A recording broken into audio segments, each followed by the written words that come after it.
Imaginez un monde où votre opinion n'est plus vraiment la vôtre. Où chaque scroll, chaque like, chaque éclat de rire devant eux-mêmes n'est pas anodin, mais le résultat d'une influence invisible, orchestrée par des intelligences artificielles et ceux qui les contrôlent. Ce monde, ce n'est plus de la science-fiction. Il est déjà là, et il porte un nom, la démocratie numérique. À la tête de cette bascule vers le mal, on retrouve des personnages sulfureux comme Elon Musk.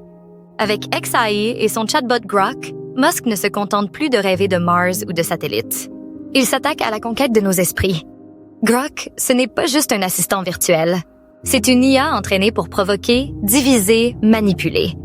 Selon Cryptopolitan, ses instructions internes ne cherchent pas la vérité, mais le buzz, le clash, la viralité à tout prix. Derrière ces punchlines, c'est notre perception du monde qui vacille.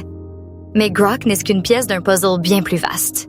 Satellites Starlink, réseaux sociaux comme X, voitures Tesla, et maintenant une IA maison. Musk construit un empire où chaque brique capte notre attention, façonne nos opinions, influence nos choix. Et il n'est pas le seul. D'autres milliardaires, tout aussi puissants, investissent dans des algorithmes capables de détecter nos faiblesses, d'anticiper nos réactions, de nous pousser à cliquer, à partager, à croire. La démocratie, ce n'est pas une faute de frappe. C'est un nouveau régime où les bots, les IA, les deepfakes et la désinformation votent à notre place, orientent nos débats sans que nous en ayons conscience. Nous ne sommes plus gouvernés par la volonté du peuple, mais par l'attention du peuple. Et cette attention, ce sont les algorithmes qui la captent, la monétisent, la manipulent. Alors, que faire? Continuer à scroller, à liker, à rire sans se poser de questions?